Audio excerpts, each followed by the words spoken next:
Okay, good morning. We'd like to thank HealthNet Federal Services and the National Academy of Sciences, Engineering, and Medicine for the morning coffee this morning. It was a well-needed thing after the awards banquet last night.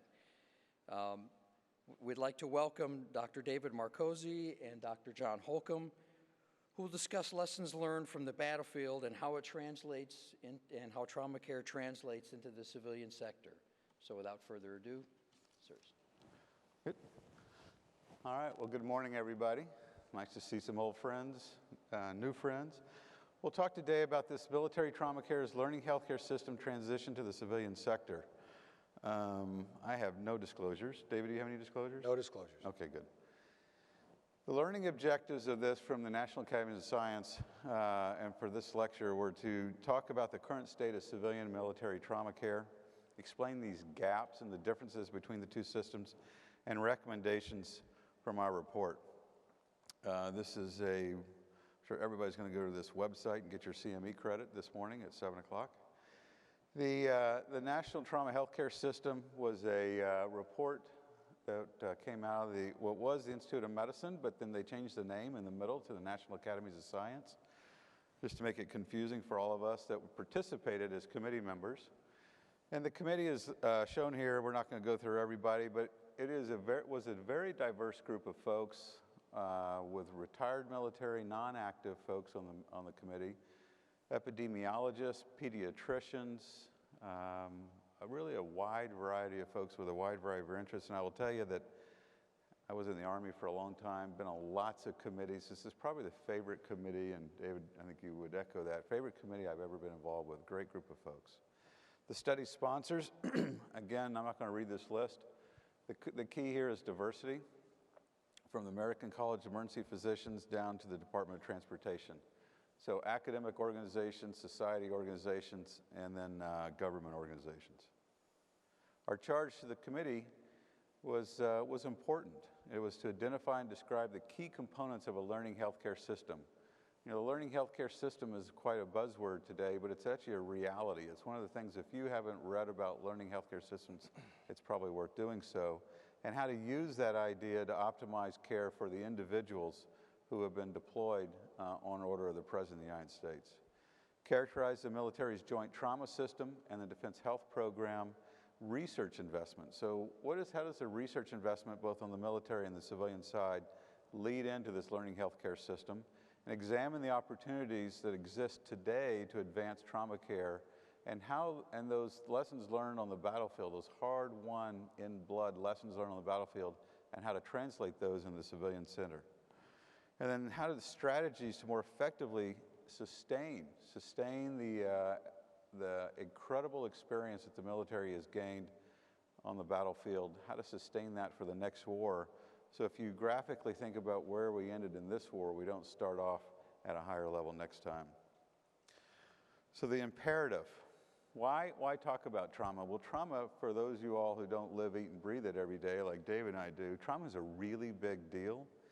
The nation sends servicemen into the battlefield, and those service folks deserve the optimal care, the absolute best care. We want to make sure that happens. The urgency is there. The urgency is there. Literally thousands of people have died on the battlefield. Soldiers, sailors, airmen, and Marines have died on the battlefield. Nearly 1,000 of those deaths were potentially preventable out of the 6,800, 1,000.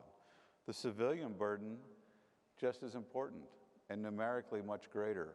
Almost 150,000 civilian deaths every year in the United States, with up to 30,000 that are potentially preventable with optimal trauma care. Huge numbers of folks dying from trauma every year in the United States. And then, of course, the threat of active shooters, mass casualties just is increasing every day. Documented, it seems like it is, and it is, been documented by the FBI. The opportunity exists today because we have a fairly robust civilian trauma system to take those lessons from the military and insert them into the civilian world, something that did not exist at the end of Vietnam, our last major war. Dave. Thanks, Dr. Holcomb. And let me first start by saying we want to thank Admiral Cohen for the opportunity to present here today. We also want to thank and to be on the stage with Dr. Holcomb, the godfather of this work, to realize the press bump that we got from this report is significant, and for everyone in the room, it should be palpable when Dr. Holcomb speaks about the fact that we've lost 1,000 service members. It's 1,000 sons and daughters, 1,000 service members, our brothers and sisters, who lost their lives as a result of potentially survivable deaths. 30,000 per day, just so you know, when we take our uniforms off and we walk and ride across the street or drive our car, and your family is in a town, in a community, 30,000 a year is 82 a day that potentially are survivable. So there should be a really holy smokes factor, and we found a lot of press as a result of that. And it's largely as a result of this new concept of a national trauma care system. So thanks to AMSUS for a great opportunity here, Admiral Cohen, Dr. Holcomb, and others who have really helped us champion what we're talking about here today. So here's the real crux of this discussion, in addition to why there's a factor here. So what the committee came to the consensus was that you have the civilian trauma system on the right-hand side of the equation and this military trauma system on the left-hand side of the equation. Both are trying to achieve better results, better outcomes, yet they're divorced. Yet they're not synchronous nor integrated with regard to a approach. But yet when one guy gets shot in Chicago and one guy gets shot on the battlefield in X place, their care is largely, granted there are some subtleties to the differences, but their care can largely be equated with thinking about identical outcomes. So who can champion something between a military side, a civilian side, and the military side has the DOD and the VA, the civilian side is Department of Homeland Security, Department of Transportation, Department of... And I guess that's my last conversation. You're a dynamic speaker, David.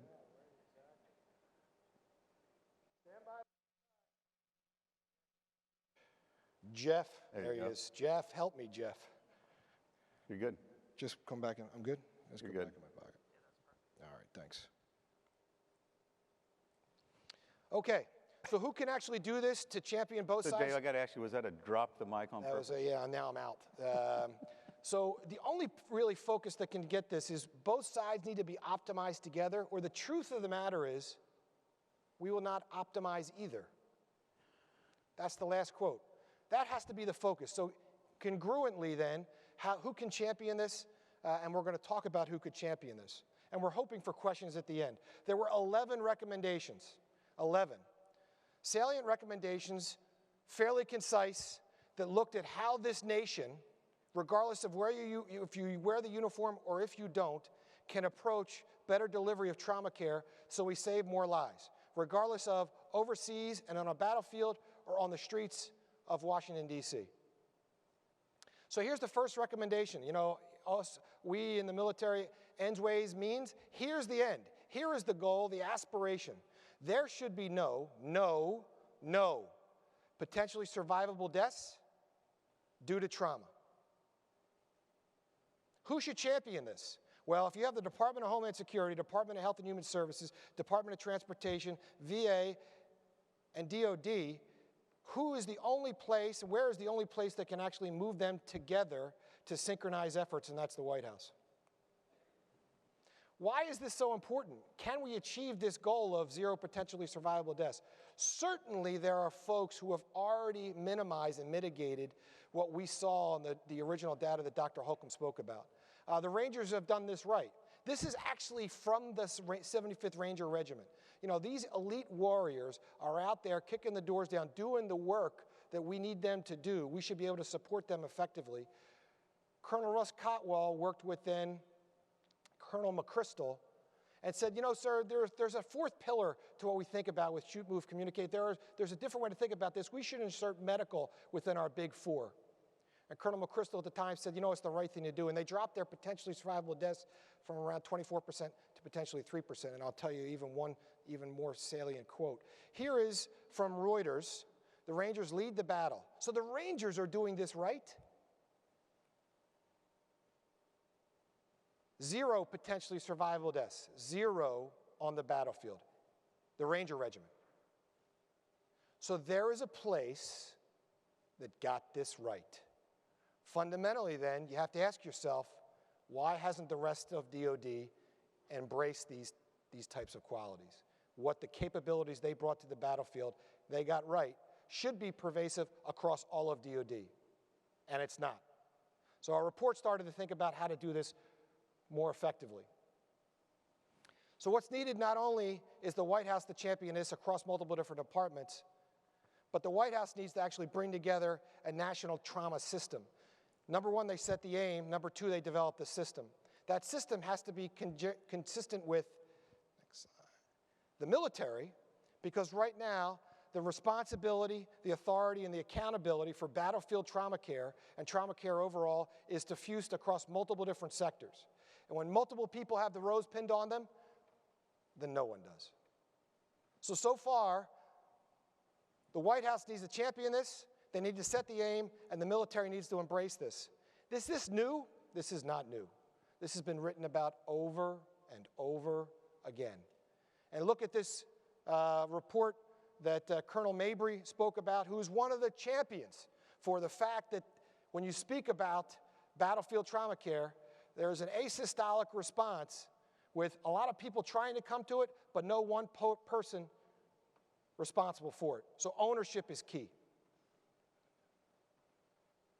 So the Secretary of Defense should, through the Department of Homeland, the Defense Health Agencies through DHA, make a responsible entity for the DoD that champions this across of all of the services. So then I guess the civilian sector has the same. And if Dr. Holcomb, if you looked at that slide, I always ask when I give this talk, who's not on that slide? Not on that slide is the Department of Health and Human Services. Why? Because there isn't a recognition in the civilian sector that trauma care needs to be embraced, needs to be thought about to save lives on the streets of our cities and towns. So to that end, this is a walk uphill, under fire, pushing a rope. So HHS really needs to come to the table to embrace this. And just as we criticized Department of Defense and said, you know, we need to embrace a home, a center mass for battlefield health care, in Department of Health and Human Services, it's not only bradycardic, it's asystolic. There is no one home that thinks about this. So the Department of Health and Human Services needs to come to the table to think about this. So collectively, both DoD and HHS uniformly think about this so we don't lose a life on our streets and our battlefields that could potentially have been saved.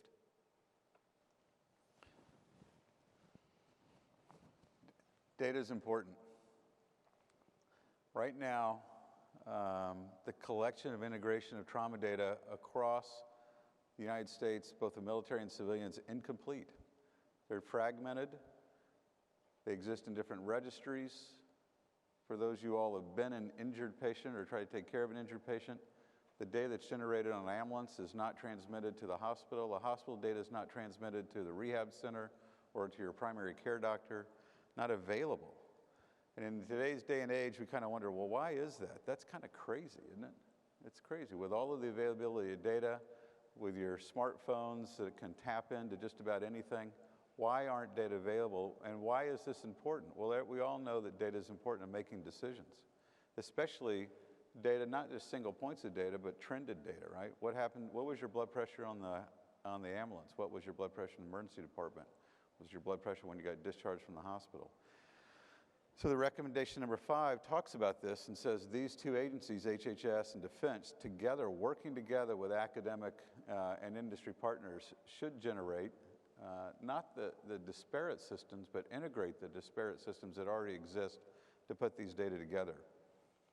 You know, and pictures are worth 1,000 words. You can go anywhere in the world. Many of you all travel all over the world. You can go anywhere in the world with an ATM and tap into your bank account, and where it transfers data back and forth. And if we can do this around the world with ATMs, my first ATM experience was in 1975. I mean, these things have been around a long time.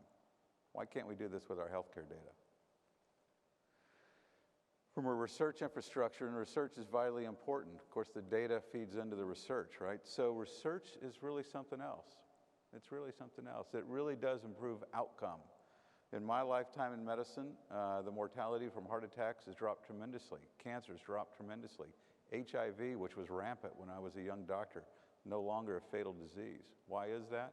Research in those areas have decreased all of those disease categories from a significant death rate to much less. The lack of funding for trauma research on both the military and civilian side is really embarrassing when you put it up in graphs. So injury is a big deal, as I said earlier, is the leading cause of life years lost in the United States by a factor of 4. It's the leading cause of death from age 1 to 47. Numbers that aren't usually well understood by a non-trauma audience. This slide is impossible for you to read, but I will tell you that where do you think trauma is on this slide that balances impact and funding? It is last. It's last. And actually, up in the middle of that slide, right on the 0 line, is otitis media. In relation to its impact, has more funding than trauma does in the United States across the civilian healthcare system.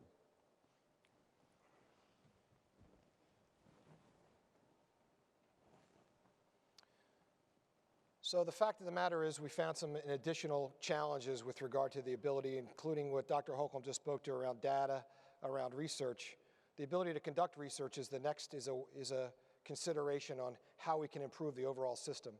So the truth of the matter is it's very difficult sometimes to do a prospective randomized placebo-controlled study on some of the conditions we experience in the emergency care system and the trauma care system. So there needs to be a thoughtful, more innovative way that the Department of Defense can work with the Department of Health and Human Services, particularly the FDA, to think about better treatments, and treatments being broadly either medicines, therapeutics, and research modalities.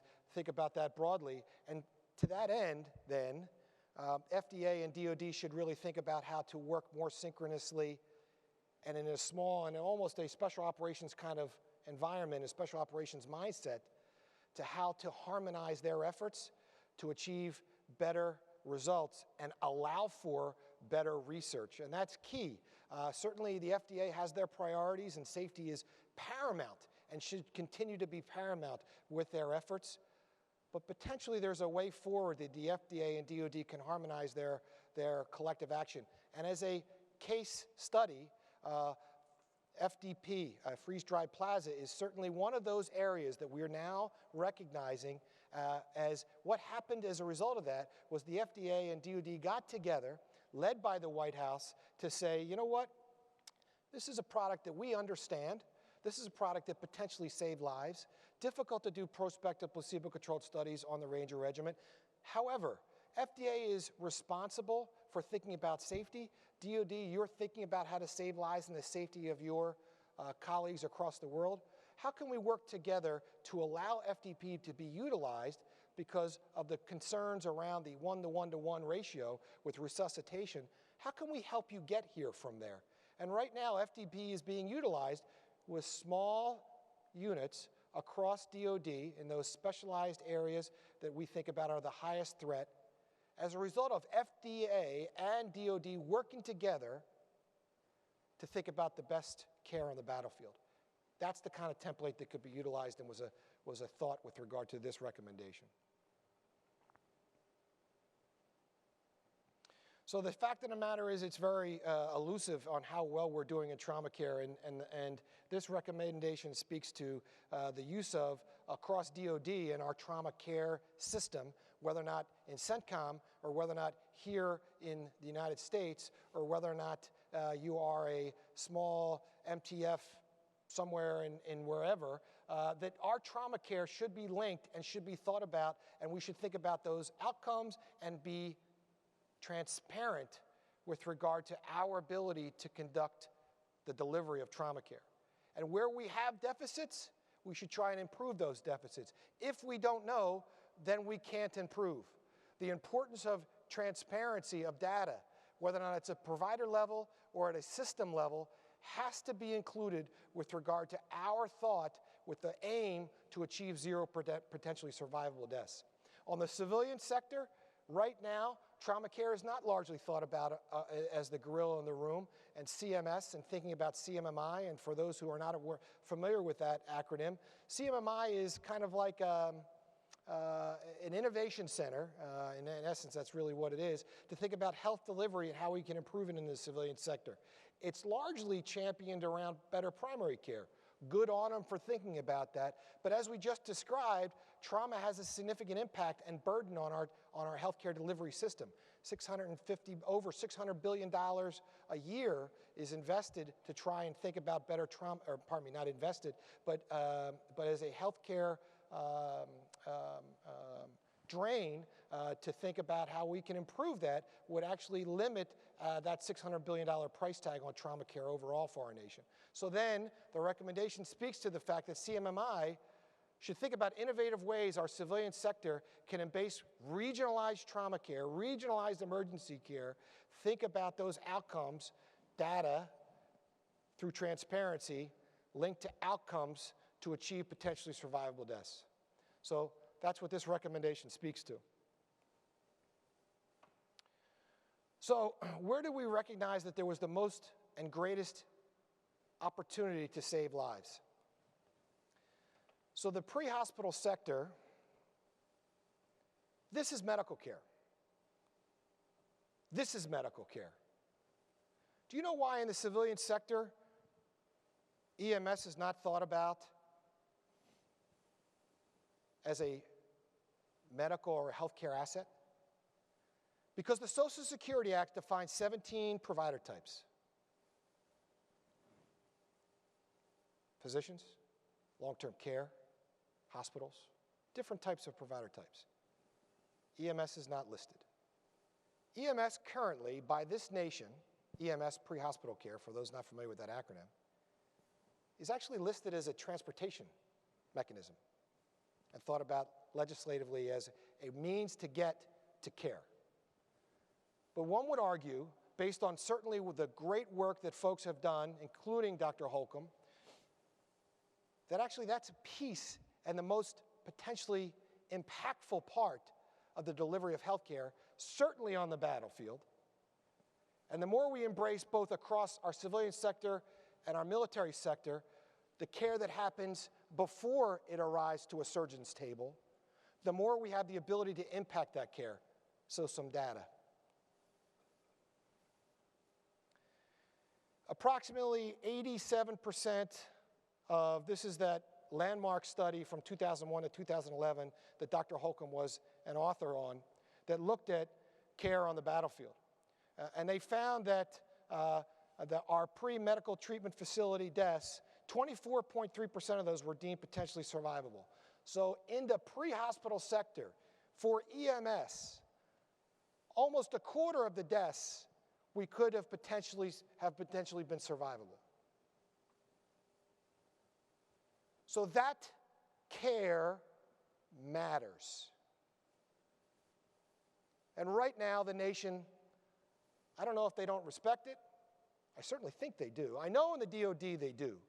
I just think we need to embrace it and think about how the data that happens, the care that happens on the battlefield, how we can incentivize that, improve that, because you know who did it right? The Rangers did it right.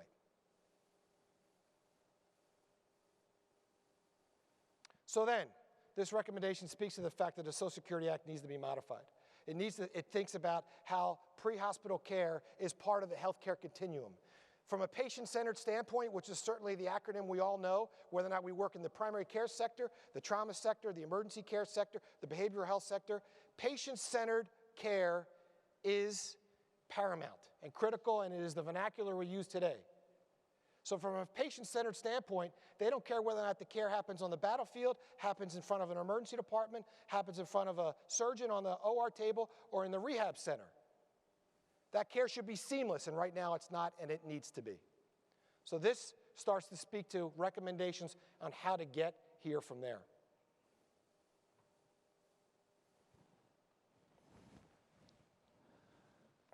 Developing expertise is really important, and then the dissemination of the knowledge.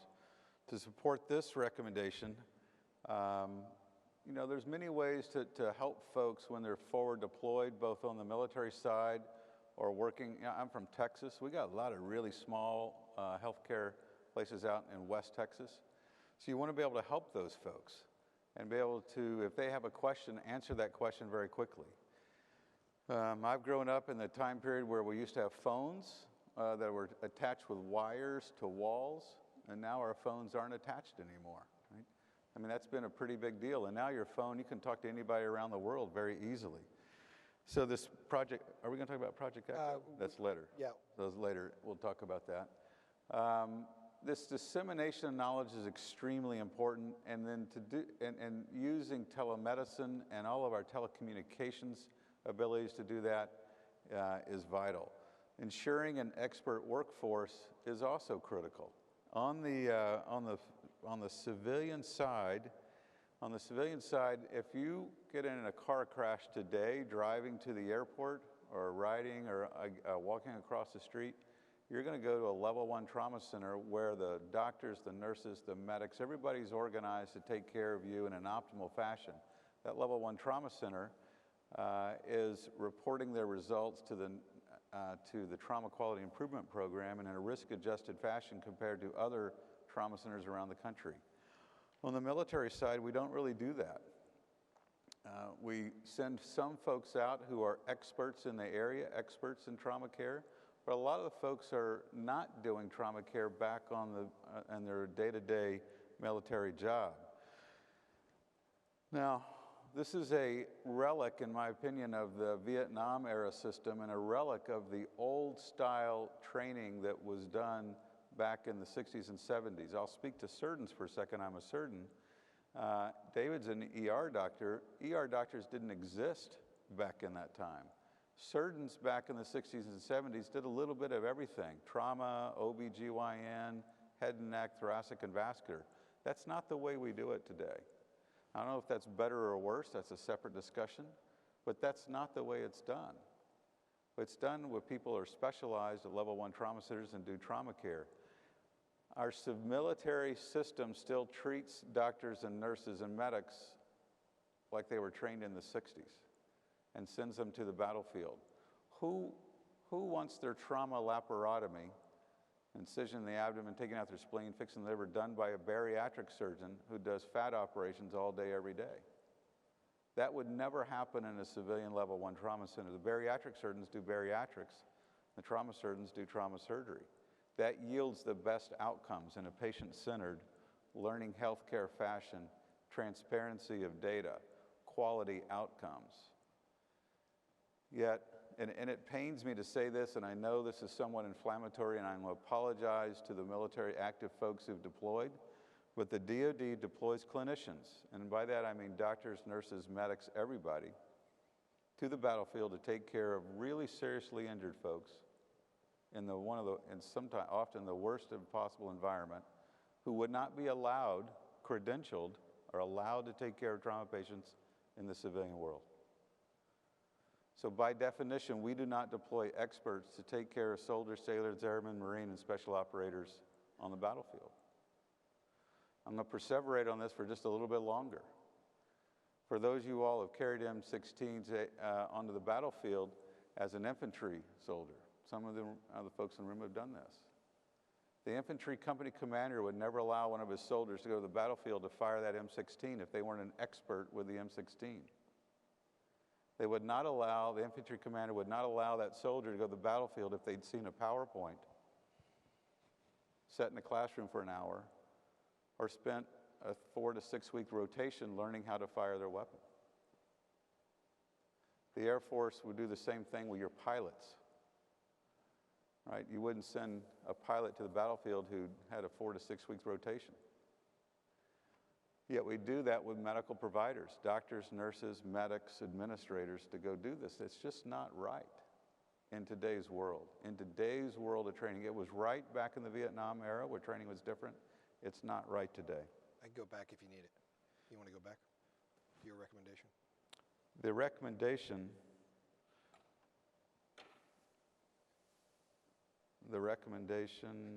is to go backwards. There you go. The recommendation, how do we solve this? Well, frankly, it's pretty easy to solve. You do away with the 4 to 6 week rotations that are nothing more than check the block, and you train people up in civilian level 1 trauma centers. So I retired 8 years ago. I work in one of the busiest trauma centers in the country.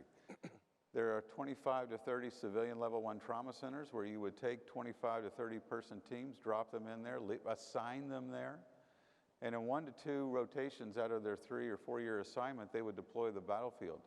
They would be the best trained soldiers, sailors, and airmen medical personnel in the world. And they would provide optimal care on the battlefield.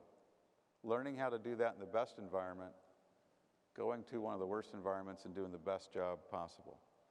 To me, that's a very simple, logical, patient-centered, quality-focused way to answer this question. Now, what it does do is impact the day-to-day healthcare job of the military healthcare system and impacts access to retirees, dependents, and active duty folks.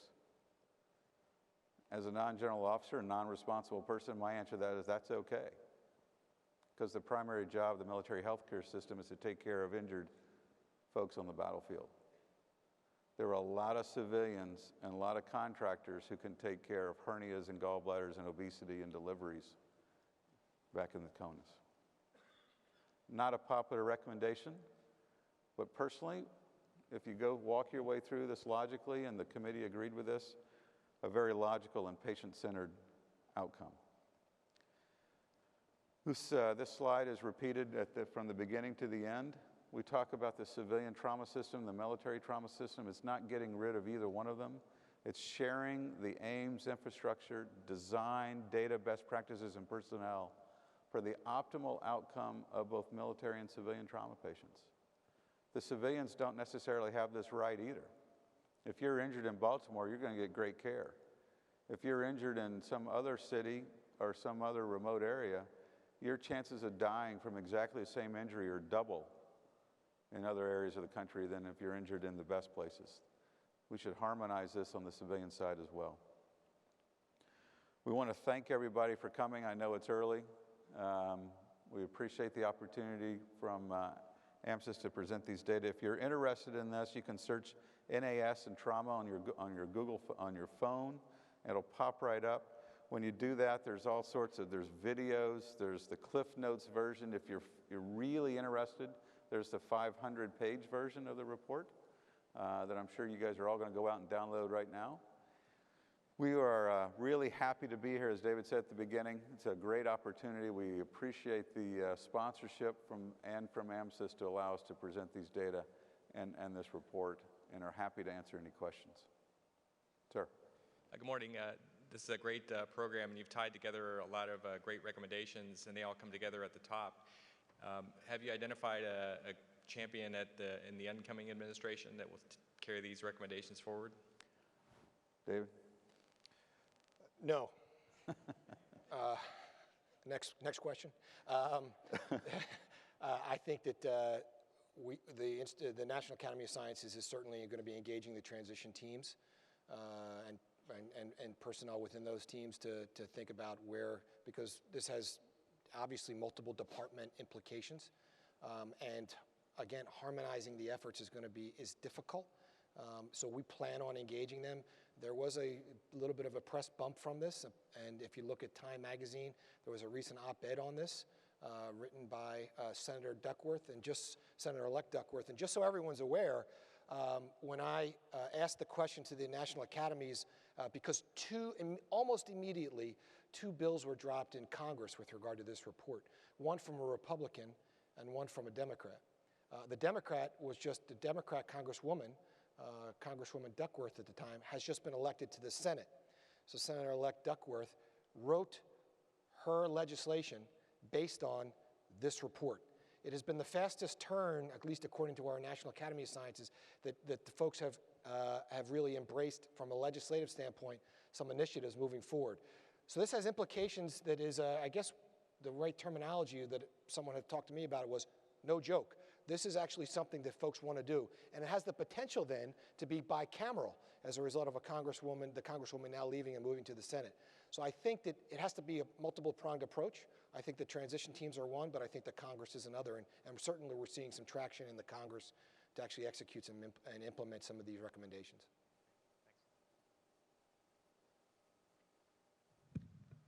Art Kellerman, Dean of America's Medical School at the Uniformed Services University. I'm actually came up here to compliment you, but instead I'm gonna push you two for a moment.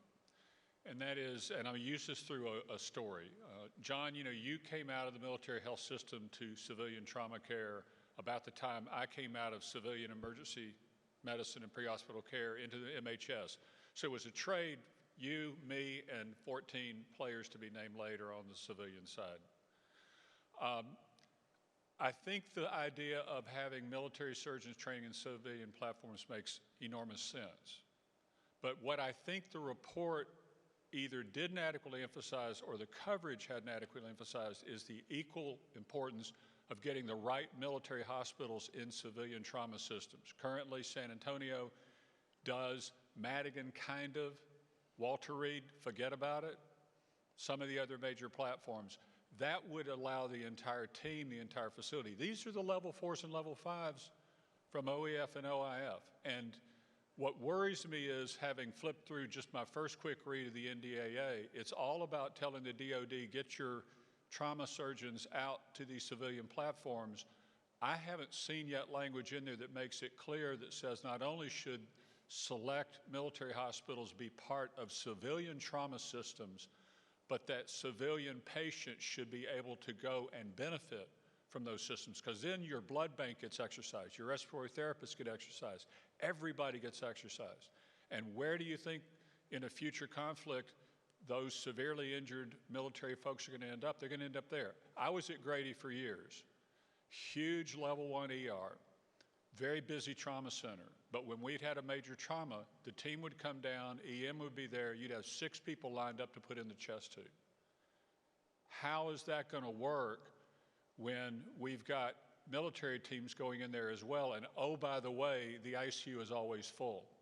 So I think from a capacity perspective, we are going to need those military hospitals. We need them to be at the top of their game. They need to be part of the solution. I think the report said it, but the coverage hasn't, and the public policy following it may miss that critical link. Yeah, it's a great comment. So you guys, you know, in this brief time period we have, we can't go into all of the details, as you can tell from the slides and the 500-page report. So the report talks about this. So if I was king for the day for the 53 military MTS, I'd make them all trauma centers.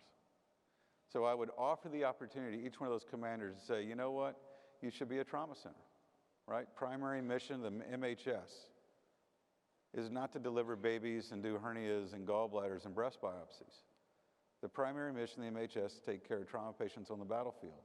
So every one of the 52 hospitals should be a trauma center. Not all can be level 1s. Maybe they're level 2s, level 3s, and level 4s, as Art suggested. But not all of them will be. Each one of those commanders may go, you know, I can't do that. I'm right next door to a civilian level 1 trauma center, and the civilian trauma system doesn't need another trauma center. So I can't be one of those. So my answer to that would be, well, and then I'm out on the fringe on this. I'm stating the point to make a point. Then you go, well, why does that MTF exist if it can't be a trauma center? Why does it exist? It exists to do dependent retiree health care and access to health care and primary care and that sort of thing. So there are a lot of civilian systems that would do that job for those covered entities. One thing I've learned in the 8 years on the civilian side is the financial aspects of health care from the civilian side, very different than on the military side. You would then have those available bodies to put into civilian systems. And the difference from the 4 to 6 week rotators, where they do get in line to try to put in a chest tube and IV, if you assign them permanently, they become faculty. They're not rotators. They're not in line to put the chest tube in. They're the ones teaching the chest tubes to the rotators, to the students that are all lined up. It's a fundamental difference. I ran one of those centers for 2 years back at the turn of the last century, and the rotating folks do get in line. And they don't get the opportunity necessarily. They get a lot of watching, but not a lot of doing. If you have those folks at the civilian trauma centers as faculty, as staff nurses, as staff in the blood bank, and as staff administrators, staff surgeons, emergency medicine, on and on and on, multiple specialties, then they're doing and learning. The other thing that does, it's really important, is that when they deploy, they go take care of casualties on the battlefield and then come back to the civilian center and bring that knowledge back to the civilian center. So this translation of military and civilian information, which is extremely important, and today is done by diffusion, now happens by design. The military guys are learning in the civilian system the latest, greatest stuff. They deploy the battlefield, they learn some new latest, greatest stuff and bring that back into the civilian sector. Who benefits? The casualties. Who loses? Some of the power, if you will, and money in our military healthcare system. Who benefits? The casualties, both military and civilian. It's a fundamental issue. There's power, there's money, there's all sorts of stuff involved with this. But I think if we keep our focus on the casualties, both military and civilian, we design systems to benefit both of them. Dr. Holcomb, I wonder if I can just comment here. One of the key things that that General Chiarelli came in front of the Institute of Medicine and in front of the committee, and I just want this to resonate with all of since we're presenting at AMSUS, the importance of what he said. So it was a closed-door session, but certainly I think that General Chiarelli has said this publicly already. He says he worries about the next time we go to war, even though we know we're at war right now, and there are folks who are doing the job right now, although it's not in the headlines. He worries about the next time we go to war because the first guy off the boat, the first guy over the hill is going to suffer an injury that 6 years later we could have saved. And you doctors, he pointed at us, you doctors told me we were ready, and we weren't. And there was a quiet that came over the room because he was really challenging us to think differently, to be transparent, and to let them know, and to let leadership know when we doctors don't necessarily have it right. And I think that is also something I will take for the rest of my career, that when he told us that, and the importance of being transparent with line leadership, because the divorce between line leadership and medical is significant, and we have to try and influence them. And when we're not right, we should not be briefing out that we are. And I think this report identifies that we're not. So if we're able to not forget between the wars, the way we do that is to not forget, is to harmonize and translate what we did to the civilian sector so the next time we go to war, we're ready. So the first guy off the boat, the first guy over the hill, we're able to save a life just as much as we are now so we don't forget. And that's what resonated to me about this work. Thanks. I'm Major General Godard from the French Surgeon General. Thank you very much for your presentation. We face exactly the same problems as you, and I just want to bring a small question, a small comment. We implement in my country a program to merge our surgical teams, trauma teams, with the civilian hospitals. We have 8 MTFs, military, and we linked with a civilian one. And what happens? 2 different situations.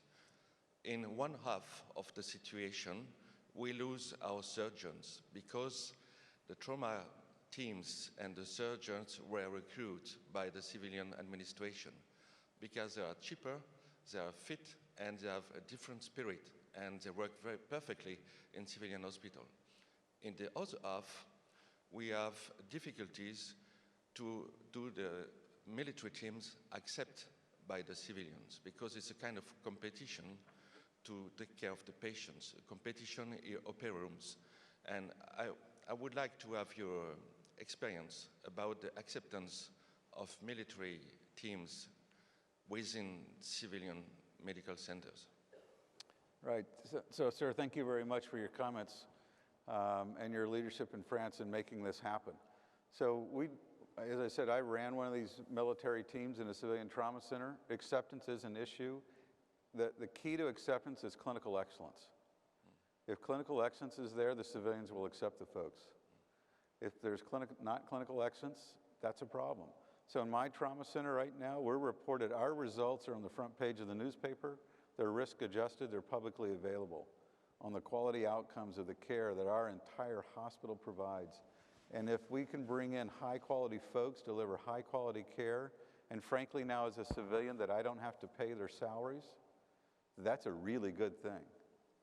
And every civilian trauma center in the country will accept these teams in. They then have to perform at a very high level. They'll take them in because of the financial opportunity and the financial pressures that civilian trauma centers are under every day, all day long. But then they have to function at a very high level. If they do that, they will be accepted. We have examples of that around the United States already in Las Vegas, in Baltimore, St. Louis, Cincinnati, Houston, other places around the country. But we present these as somewhat simplistic answers. There's the devil's in the details. It can work, and I think it can work. It also sometimes doesn't work, and maybe that's a combination of clinical and personality issues. It's a great question. Sir, I'll give you one other thing. I work at a center that has a joint at Baltimore at University of Maryland. I work at where it's a civilian and there's military Air Force there, and the surgeon is wearing scrubs just like the civilian surgeon is wearing scrubs, and he's assessed not necessarily of that's Colonel X or that's Dr. Y. It's doctor overall, and nobody even knows. And if they have clinical expertise, then it just happens. And by the way, it's not just the surgeons. We have medics, we have nurses, we have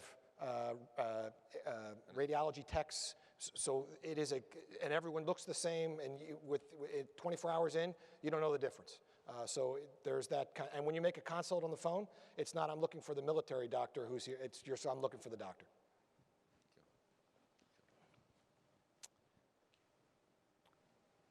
Thank you very much. Look forward to questions. Thank you, and we'd like to thank Drs. Holcomb and Dr. Marcozzi for a great presentation.